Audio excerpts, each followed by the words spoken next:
Ministers, Field Marshal Syed Asim Munir, Chief of the Army Staff, Commandant, Command and Staff College, Major General Naseem Anwar, General Officers, faculty and course participants, Pakistan, the vanguard of our defense and the custodians of our sovereignty. Your esteemed institution reflects the essence of our armed forces, where discipline is fused with intellect and courage is molded into leadership. Pakistan owes its peace to you and offers you its deepest gratitude. I also extend a special welcome to our guest officers from brotherly and friendly countries, and I would like to say a sentence. Akhwan al-Kareem min al-Iblad al-Islamiyya taban min al-Mamlakat al-Saudiya wa Iraq ahlan wa sahlan wa marhaba bikum. Antum dayoof lakin ikhwan shakik.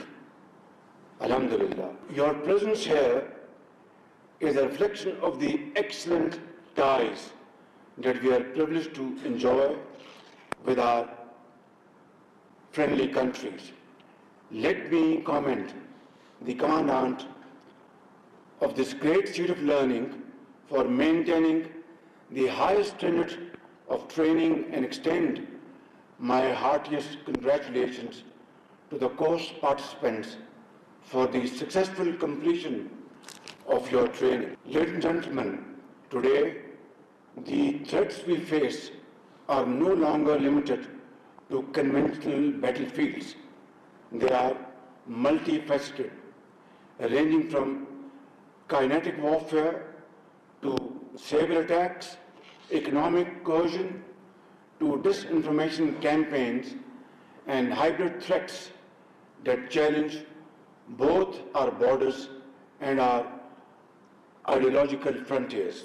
The recent Indian aggression against Pakistan, violating our territorial integrity and targeting our innocent civilians, was not merely countered successfully, but instead we succeeded in turning the tables on those who are dreaming of establishing a new norm. On the diplomatic front, our offer of a neutral, independent, and credible investigation into the so-called Pahalgam terrorist incident was brushed aside by India, that knew fully well that such an investigation would only uncover the ugly truth.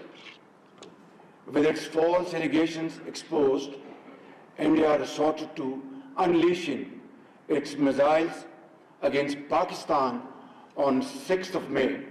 Our response, both on the ground and in the air, left India completely baffled and shell-shocked, particularly after its Air Force lost several of their highly prized aircrafts and missile defense system. The Indian leaders had no option but to concoct patently false explanation for their losses. India tried sneaking in once again in the wee hours of 10th May, but their frustration was obvious, loud and clear. That very early morning, I received a call from Field Marshal Syed Asim Munir. He sounded calm, poised, yet confident and fully prepared. Throughout this crisis, his bold courageous, fearless, and inspiring leadership stirred the armed forces and galvanized them as a wall of steel. Surely he has entirely earned the rare title of Field Marshal. Our counter-strike Operation Bunyanum Marsus destroyed the enemy's defenses and shattered the myth of their military might. I must also acknowledge the heroics of our Air Force, led by Air Chief Marshal Zahir Ahmed Babar, who displayed exemplary professionalism in downing enemy jets with precision and accuracy. Ladies and gentlemen, Pakistan accepted the ceasefire offer brokered by the United States and other brotherly and friendly countries in the interest of peace, progress, and prosperity in South Asia. More importantly, India's much wanted claim that they would establish a new norm was buried for all times to come by our brave armed forces. On top of it, these claims were ridiculed by the Indians themselves. In fact, Pakistan had given India a bloody nose as it suffered a serious setback in both warfare and finest diplomacy. The unprecedented synergy of our armed forces, the civilian leadership, and the indomitable spirit of our people, steeled by our faith in the infinite mercy of Allah subhanahu wa ta'ala, granted us a glorious victory that will echo through the annals of history.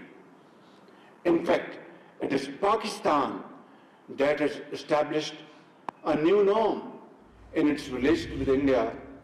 Henceforth, we shall not allow her to behave in an arrogant and haughty manner ever again, inshallah. And if and when it does so, we will respond with full force. Nor will we ever allow India to weaponize water by holding the Indus Water Treaty in abeyance. This is an absolute red line for us. I must mention, and without mincing words, that while we have succeeded on the military front, Pakistan continues to face major challenges in the fields of economy and governance as well. Let me recall back in April 2022, when I assumed the office of Prime Minister for a short while, about 16 months, just to illustrate the gravity of the situation at that point in time. International banks were refusing our letters of credit for our vital imports like energy and other very important imports linked to Pakistan's well-being. Another most serious was the threat of international lending agencies of walking away from what they perceived agree on a way forward.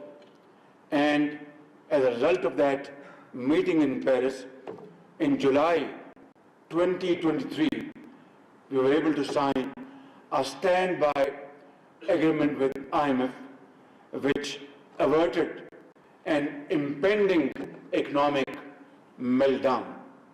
Allah was absolutely, infinitely merciful and kind.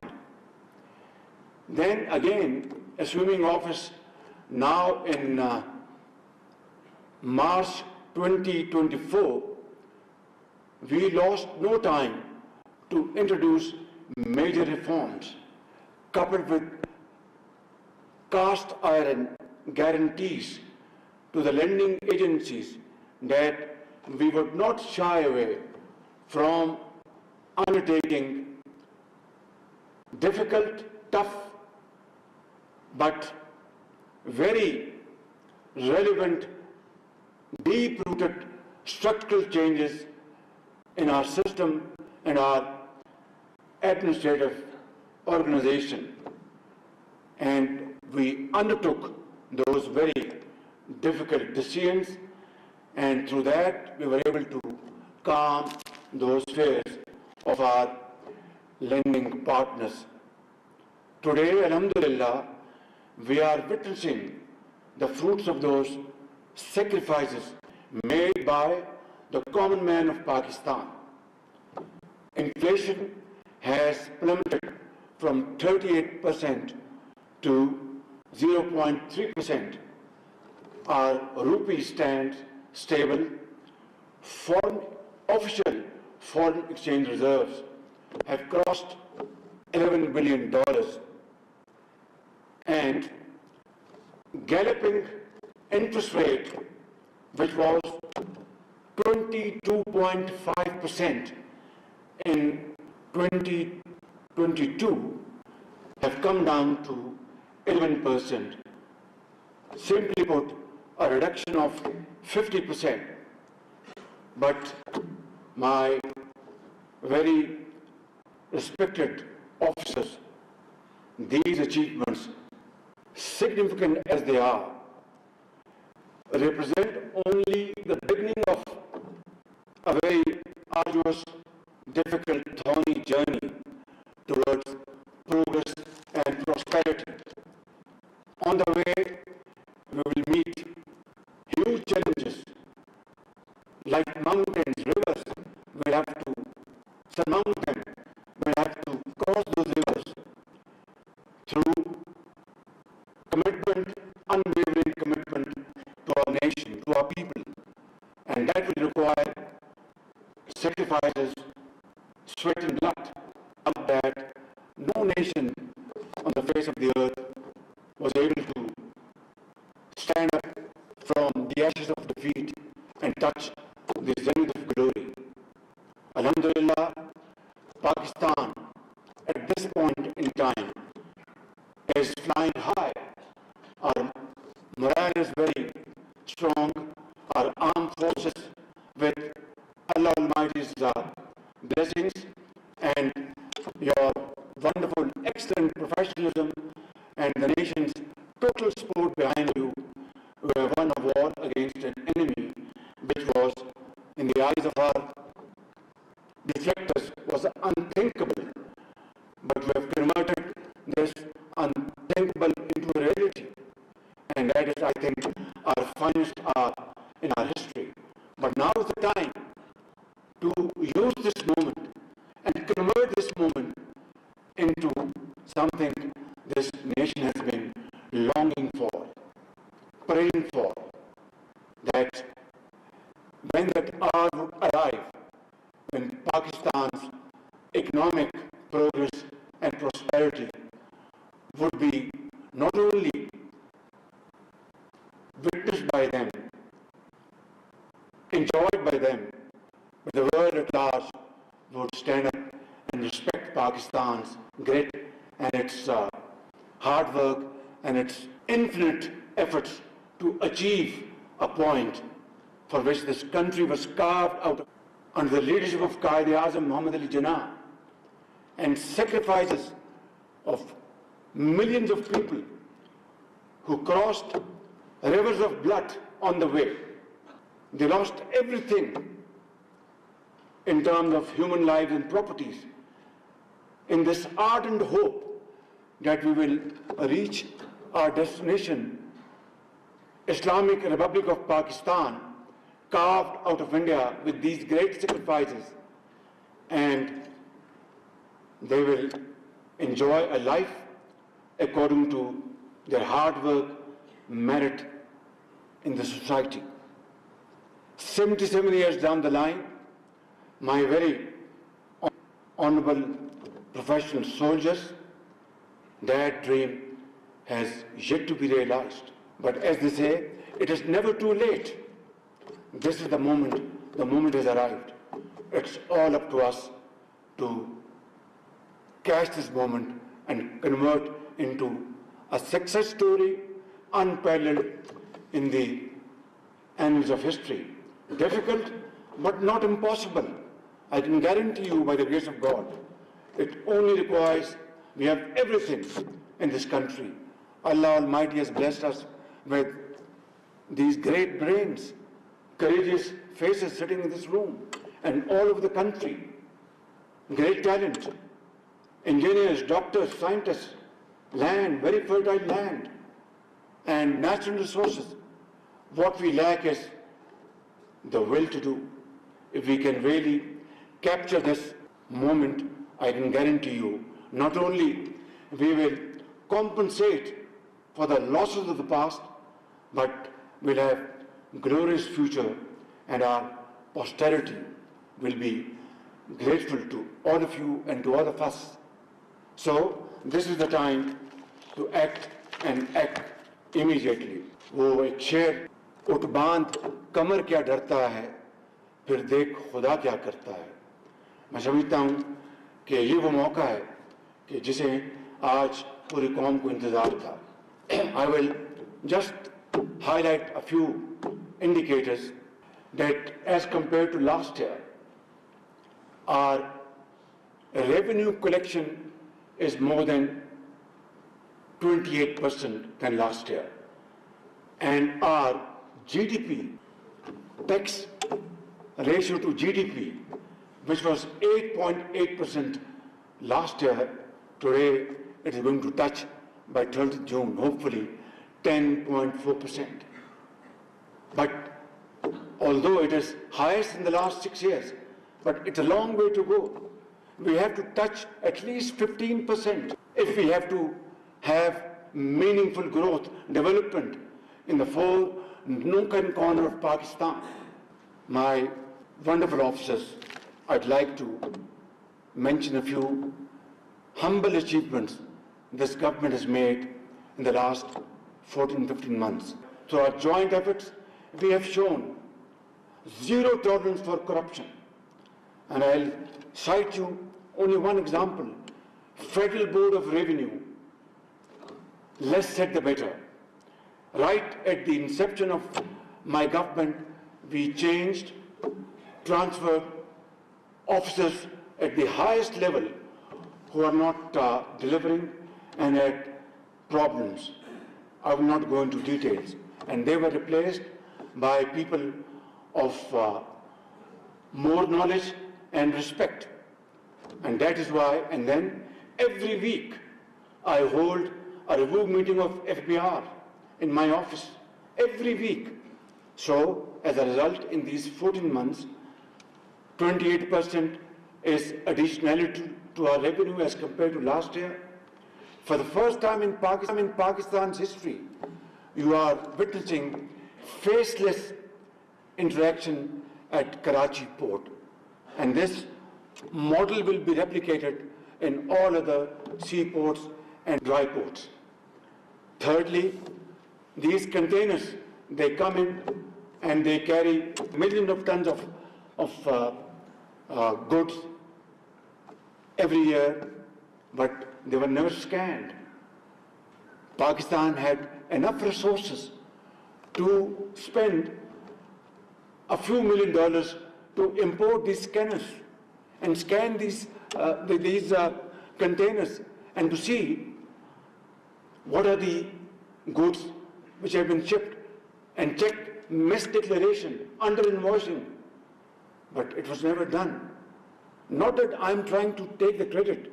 I'm trying to explain you the apathy and lethargy, including myself, we have faced over the last 77 years.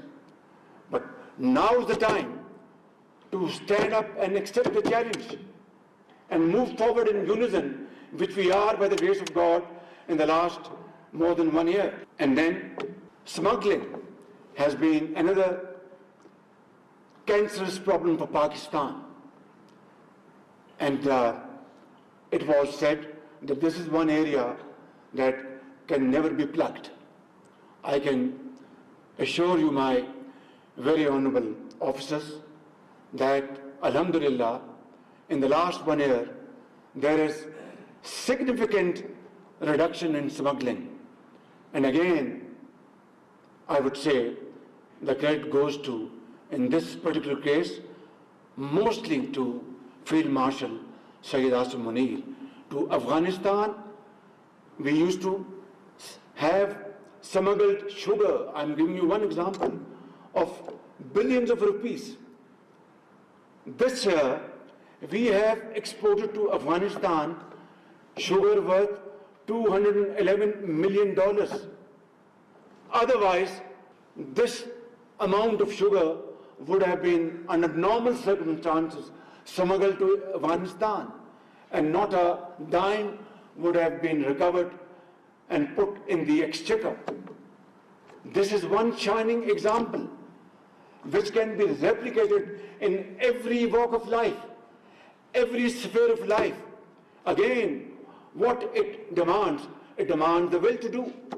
Otherwise, we have everything under the sun to convert this land into the most beautiful and most progressive land around the globe.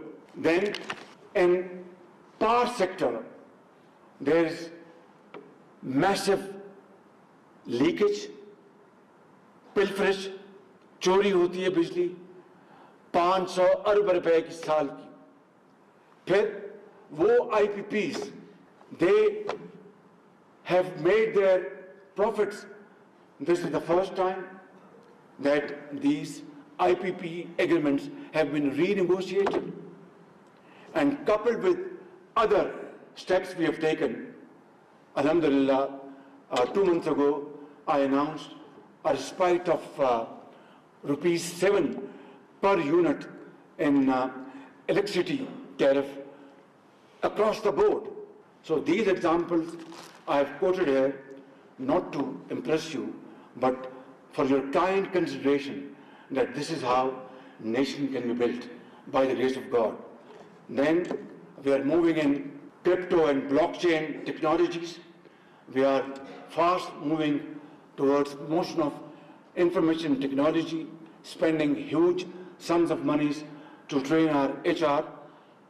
For example, 1,000 agri-engineers, fresh graduates from all the 4 provinces of Pakistan are being sent to China to acquire modern technology in the field of agriculture.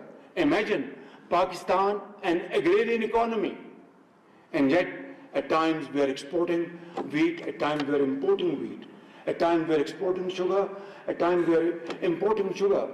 These are the challenges, and these challenges have to be met with full commitment, like I've just mentioned a few examples.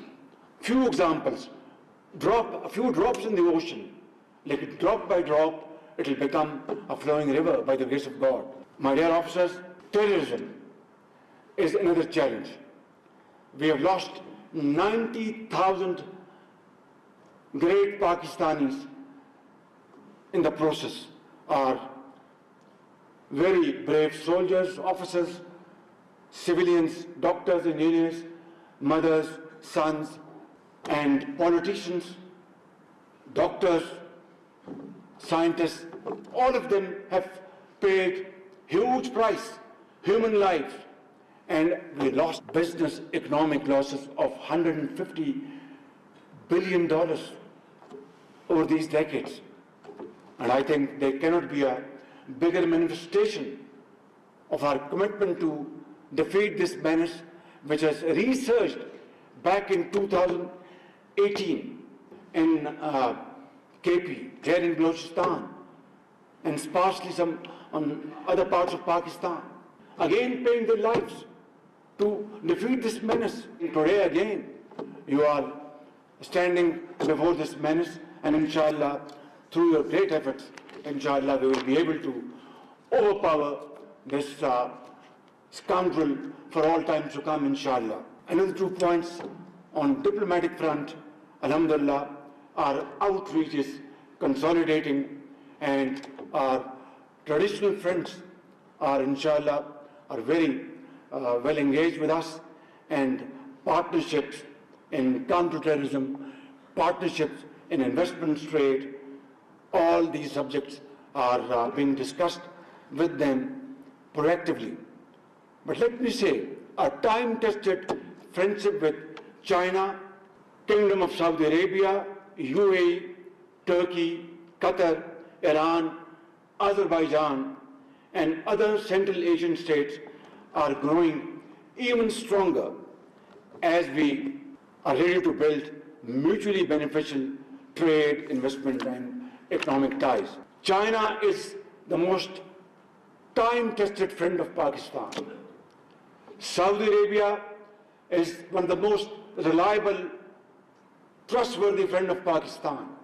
And so are others, Turkey, Qatar, UAE. But let me make this point abundantly clear. They expect us now to engage them in trade, in commerce, innovation, research and development, education, health, investments, in profitable ventures, mutually beneficial. And they no more expect that we go there with a begging bowl. And I am the last person, along with Field Marshal Sayyid Asim Munir, to carry this burden anymore on my shoulder, because it ultimately translates on the shoulders of this great nation. So what is the answer? The answer is pure and simple, that the natural resources, human resources Allah Almighty has blessed us with, we must make full use of it and deploy them for these very profitable ventures. And if we are able to defeat terrorism, if we are able to put the nation together, which is united like never before, and if we are absolutely clear in our vision that we have to promote export-led growth, we must not promote those idling units in Pakistan who are not making profits but having a rental business out of huge walls of imported tariff to give them protection. These are details, I'm not going into it. Suffice it to say that sky is the limit for us to, alhamdulillah, be ready with these large investments. We are carving our path forward, our way forward on these lines. And one day soon, inshallah, if we really act on this way forward, a day will dawn soon, inshallah. Look at Japan and Germany. What happened in the Second World War? They were annihilated. During the Second World War, they lost their cities after cities. And then, with their iron resolve, they converted their defeat into hard work and untiring efforts. And within 60 years, 70 years, they have touched the zenith of glory through untiring efforts, through blood and through sweat. And today, Germany and Japan, they count amongst the first 10 most growing economies in the world. Why can't we be? I think it's a question we have to ponder over. And I can tell you, if we seriously and sincerely ponder over this question, the answer is loud and clear. जब अपना काफिला अज़्म यकीन से निकलेगा, जब अपना काफिला अज़्म यकीन से निकलेगा, जहाँ से चाहेंगे रास्ता वहीं से निकलेगा, वतन की मट्टी मुझे एड़ियाँ रगड़ने दे, मुझे यकीन है चश्मा यहीं से निकलेगा. This is how we have to move forward. There is no other way. Finally, I'd like to say, your journey is here as a continuation of a long legacy of your predecessors who held high the flag of Pakistan, not only in combat, but were also at the call of duty in times of floods, earthquakes, and other natural disasters. And more recently, and in this tenure, you have contributed immensely in all facets of nation building, including trade, economy, and investment. I also wish to honor the quiet strength in each one of you and your families who bear their own burden of sacrifices. The mother who sends her son to a freezing outpost, the wife who raises a family while her husband serves on the frontier, the child who grows up cherishing medals instead of memories. They may not wear the uniform, but their patriotism is embroidered in every thread of our national fabric.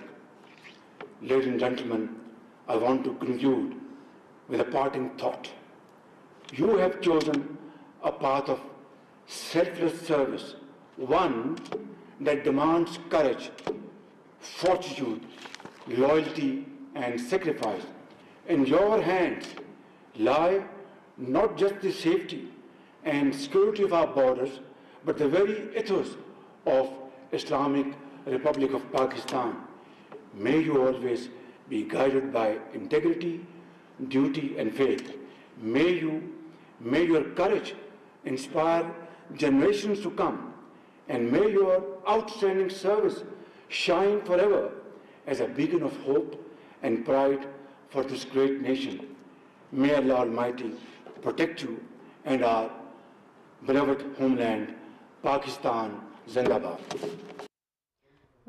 उठ बांध कमर क्या डरता है, अब देख खुदा क्या करता है। वज़ीर-ए-आज़म शहबाज शरीफ का command and staff college Quetta में अफसरान से खिताब इस वक्त जारी था। उन्होंने कहा कि भारत को सिंतास मुआहिदा ख़त्म करने की इजाज़त नहीं देंगे।